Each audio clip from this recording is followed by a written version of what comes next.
ये खबर मानव रचना ऑनलाइन द्वारा प्रस्तुत की गई है।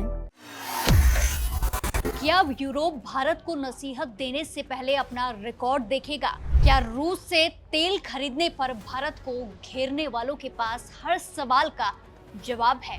और आखिर विदेश मंत्री एस जयशंकर ने ऐसा क्या कहा कि पूरे कार्यक्रम में सन्नाटा छा गया?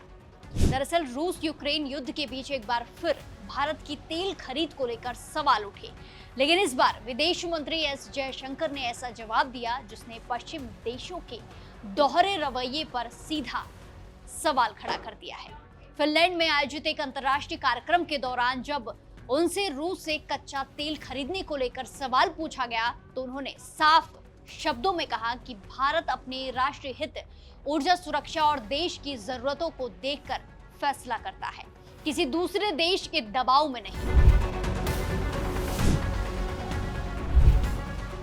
विदेश मंत्री एस जयशंकर ने रूस यूक्रेन युद्ध के बीच रूस से कच्चे तेल की खरीद पर पश्चिमी देशों द्वारा की जा रही भारत की आलोचनाओं का करारा जवाब दिया है। फिनलैंड में आयोजित कुलताराता टॉक्स कार्यक्रम के दौरान विदेश मंत्री एस जयशंकर ने पश्चिमी देशों के दोहरे रवैये को बेनकाब किया। दरअसल रूस यूक्रेन युद्ध शुरू होने के बाद पश्चिमी देशों ने रूस पर कई तरह के प्रतिबंध लगाए, बैन लगाए। इसके बाद लगातार भारत से सवाल पूछे जाते रहे कि वो रूस से तेल क्यों खरीद रहा है, लेकिन इस बार जयशंकर ने जवाब देते हुए कहा कि भारत ने कभी भी यूरोप की सुरक्षा को नुकसान पहुंचाने वाला कोई कदम नहीं उठाया। इसके उलट कई यूरोपीय देशों ने वर्षों तक ऐसे देशों को हथियार बेचे जिनका इस्तेमाल भारत के खिलाफ किया गया।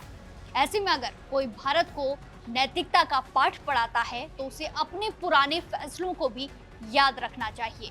तुम उन देशों को हथियार बेचते हो जिनका इस्तेमाल भारत पर हमलों के लिए किया जाता है, जबकि भारत ने कभी भी यूरोप की सुरक्षा को खतरे में नहीं डाला।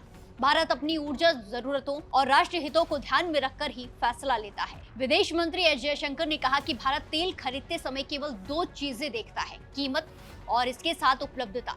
जब दुनिया में तेल बाजार अस्थिर था तब बड़ी मात्रा में रूसी तेल उपलब्ध था, तो दूसरी तरफ यूरोप के कई देश मध्य पूर्व से तेल खरीद रहे थे, जो भारत का पारंपरिक स्रोत रहा है।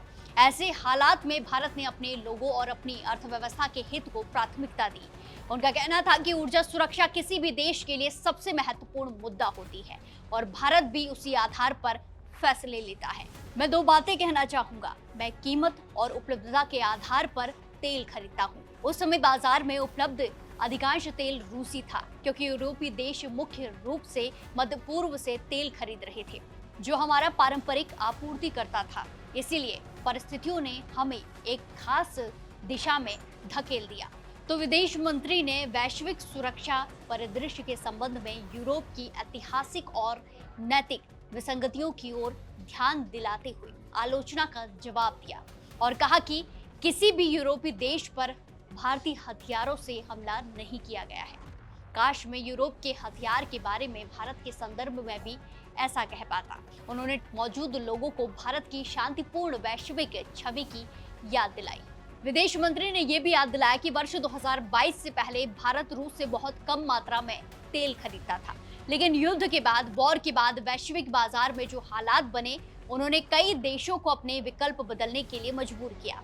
जयशंकर के मुताबिक उस समय खुद अमेरिका ने भी वैश्विक तेल बाजार को स्थिर बनाए रखने के लिए भारत से रूस से तेल खरीद जारी रखने का अनुरोध किया था। यानी जिस फैसले की आज आलोचना की जाती है उसे उस समय वैश्विक जरूरत के रूप में देखा जा रहा था।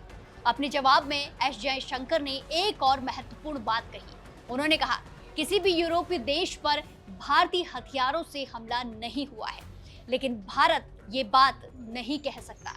यूरोप से बेचे गए हथियार कभी भारत के खिलाफ इस्तेमाल नहीं हुए। इस बयान को कई विशेषज्ञ यूरोप को दिया गया सबसे सीधा और सख्त संदेश मान रहे हैं।